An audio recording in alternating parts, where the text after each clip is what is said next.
సంగారెడ్డి, సదాశివపేట్ మున్సిపాలిటీలలో పలు అభివృద్ధి పనుల కోసం ముఖ్యమంత్రి రేవంత్ రెడ్డి గారి సహకారంతో జగ్గారెడ్డి 37,40,00,000 రూపాయలు మంజూరు చేయించారు.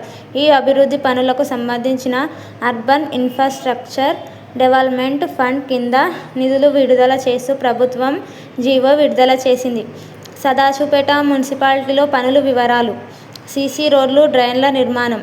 సదాశివపేట మున్సిపాలిటీలోని ఊబ చెరువు సుందరీకరణ కోసం 1.5 కోట్లు, గాంధీ చౌక్ సుందరీకరణ కోసం 50 లక్షలు, అయ్యప్ప టెంపుల్ నుండి పిన్ ఎంఎల్ వరకు సెంట్రల్ మీడియం సెంట్రల్ లైటింగ్ కోసం 1.6 కోట్లు, డబుల్ బెడ్రూమ్ పరిసరాల్లో కనీస సౌకర్యాల కోసం 50 లక్షలు, మున్సిపాలిటీ పరిధిలో హై మాస్ట్ లైటింగ్ ఏర్పాటు కోసం 30 లక్షలు, గురునగర్ కాలనీలో పార్క్ డెవలప్మెంట్ కోసం 50 లక్షలు. సంగారెడ్డి మున్సిపాలిటీలో చేపట్టబోయే పనులు: విలీన గ్రామంలో సీసీ రోడ్ల కోసం 2 కోట్ల రూపాయలు, సంగారెడ్డి మున్సిపాలిటీ పరిధిలో ఇంటర్నల్ సీసీ రోడ్లు 8.26 కోట్లు, సంగారెడ్డి మున్సిపాలిటీ పరిధిలో వరద నీరు మళ్లింపు కోసం ప్రత్యేక డ్రైన్ల నిర్మాణం కోసం 5.9 కోట్లు, మున్సిపాలిటీ పరిధిలో వీపార్కుల అభివృద్ధి కోసం